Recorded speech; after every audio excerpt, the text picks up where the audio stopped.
বল্টু, আজকে নাকি আমাদের স্কুলে নাকি ইন্সপেক্টর আসবে। ইন্সপেক্টর হোক আর ইন্সপেক্টর হোক, যে আসে আসুক না কেন, আমার ওতে কোনো চাপই নেই।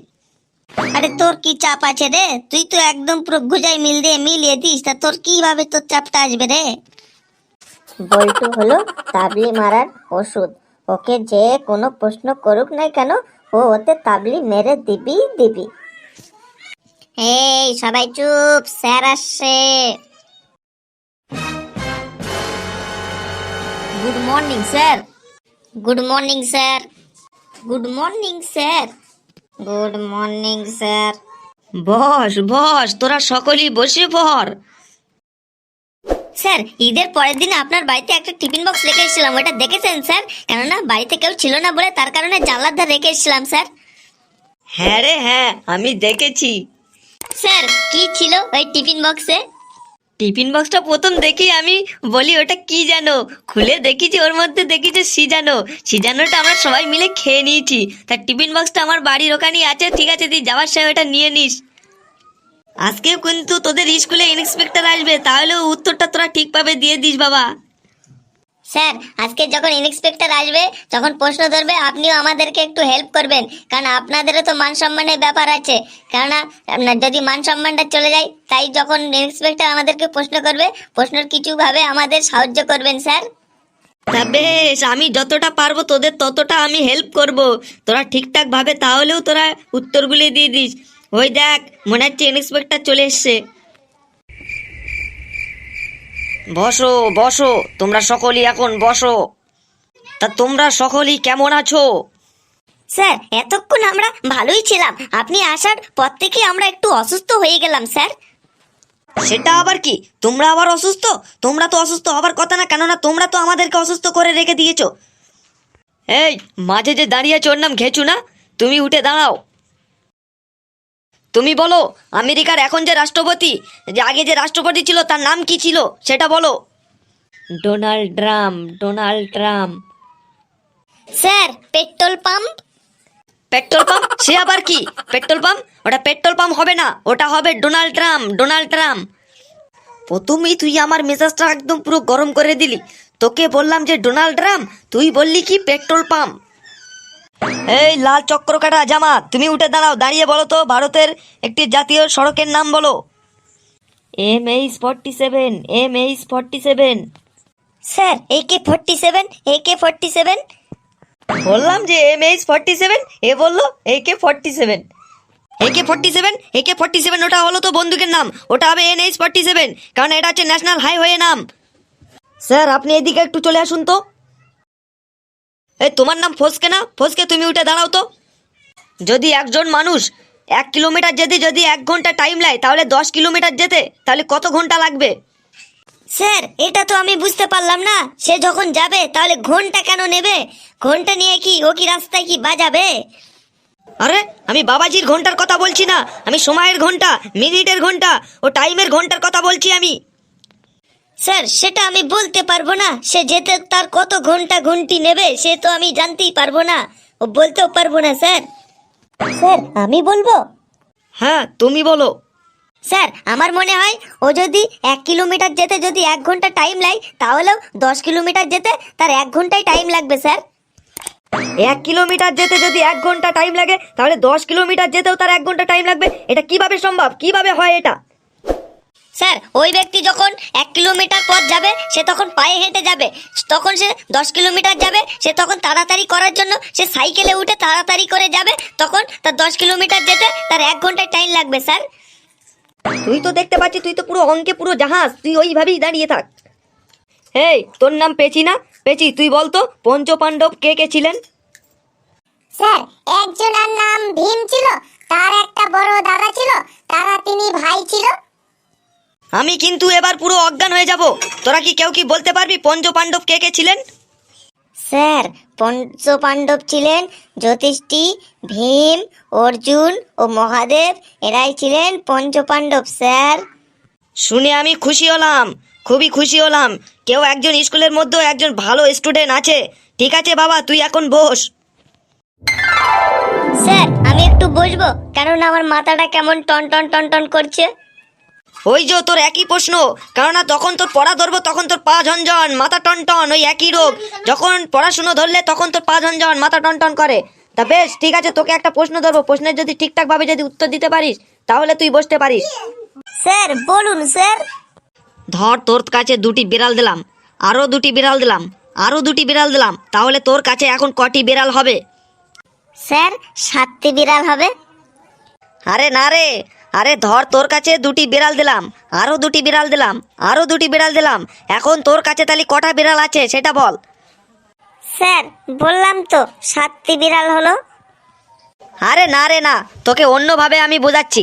ধর তোর কাছে দুটি আপেল দিলাম, আরো দুটি আপেল দিলাম, আরো দুটি আপেল দিলাম, তাহলে তোর কাছে এখন কটা আপেল আছে? স্যার আমার কাছে 6টি আপেল হলো। সাব্বাস। ধর তোকে আবার দুটি বিড়াল দিলাম, আরো দুটি বিড়াল দিলাম, আরো দুটি বিড়াল দিলাম, তাহলে তোর কাছে এখন কটা বিড়াল হলো? স্যার আমি তো প্রথম থেকেই বলে যাচ্ছি যে আমার কাছে 7টি বিড়াল হলো, 7টি বিড়াল হলো। আমি কেননা প্রথম থেকেই তো বলেই গেলাম যে আমার কাছে 7টি বিড়াল আছে। আরে বেটা, তোকে যদি আপেল দেই তাহলে তোর আপেল হচ্ছে 6টা, আর বিড়াল দিলে তোর কাছে 7টা। তুই এর মধ্যে কি এমন ফর্মুলা মিশালি যে বিড়াল হলে 7টা হচ্ছে আর আপেল হলি 6টা? তুই ভালো করে আমাকে খুলে খালে বল তো দেখি। স্যার বিড়াল 7টি হবে, 7টি হবে, কেননা আগে থাকতে আমার কাছে একটি বিড়াল ছিল, তার ফলে তো আপনি তো 6টা আর আমার কাছে একটা 7টি হবে। খালি খালি আমাকে ধমক দিচ্ছেন, আমাকে শুধু ভয় দেখাচ্ছেন স্যার, কেননা বারবার বলেই যাচ্ছি আমার কাছে 7টি বিড়াল আছে, 7টি বিড়াল আছে। তুই কাঁদিস আর যাই করিস না কেন, তোকে আমি একবারও বসতে দেবো না। এখানে চোখের জলে যদি বন্যাও যদি হয়ে যায় তাহলেও তোকে আমি বসতে দেবো না, তুই ওইভাবে দাঁড়িয়ে থাক। এই তোরা জীবনে কারোর জন্য কোনো কি ভালো কাজ করেছিস তোরা কেউ? স্যার আমি একটা মানুষকে মরার থেকে আমি বাঁচিয়েছিলাম, তাকে একটি জীবন দান দিয়েছিলাম স্যার। আমি সে মরতে গিয়েছিল, সে মরার থেকেও আমি বেঁচে ফিরে নিয়ে এসেছি স্যার। বাহ বাহ বাহ, ভেরি গুড ভেরি গুড। তা বলতো কিভাবে তুই জীবন বাঁচিয়েছিলি? স্যার আমি যখন রাস্তা দিয়ে যাচ্ছিলাম তখন দেখি যে পাশে বসে একটা ভিখারি, তখন বসে বসে বলছে বাবু 10 টাকা দাও, কাকা 10 টাকা দাও, চাচিমা 10 টাকা দাও।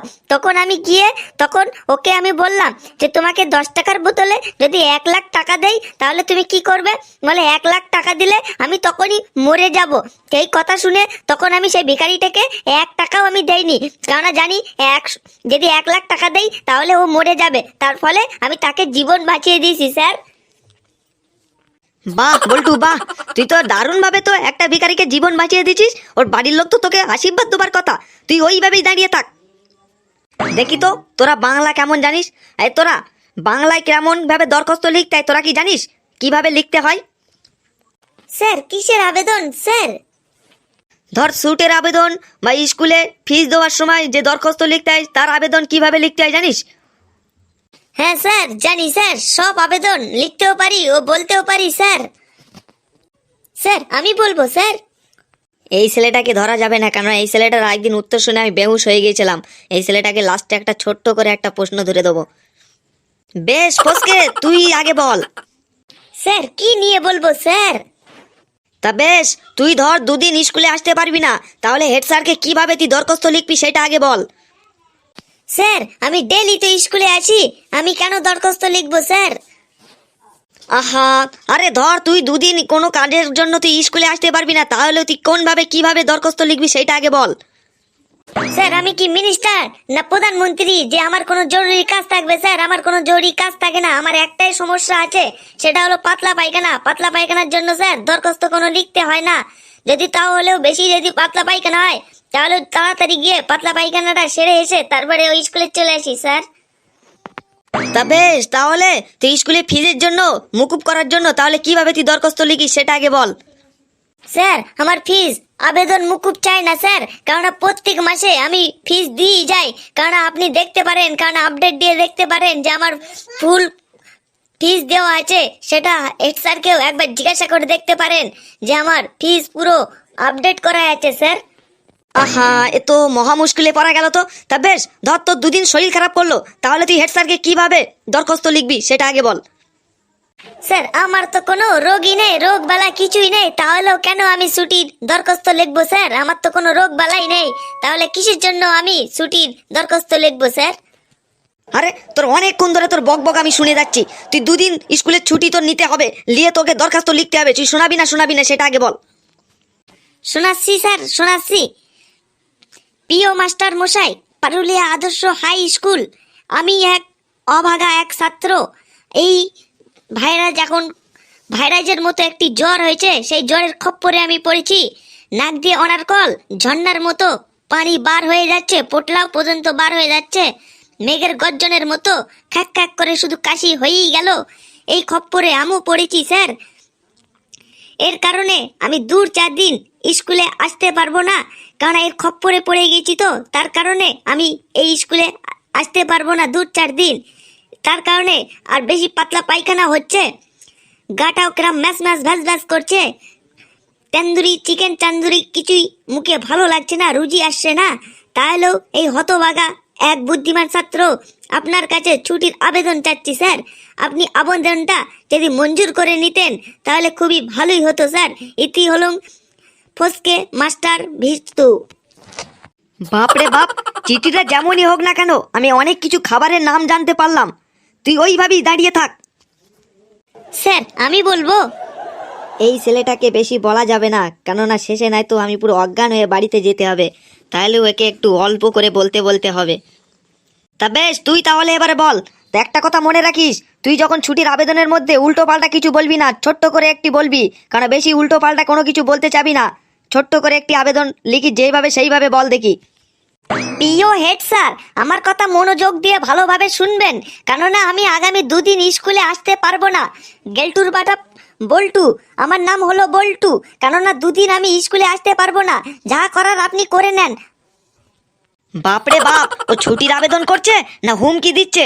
তোরা এখন চুপচাপ মেরে থাক, আমি এখন চলে গেলাম।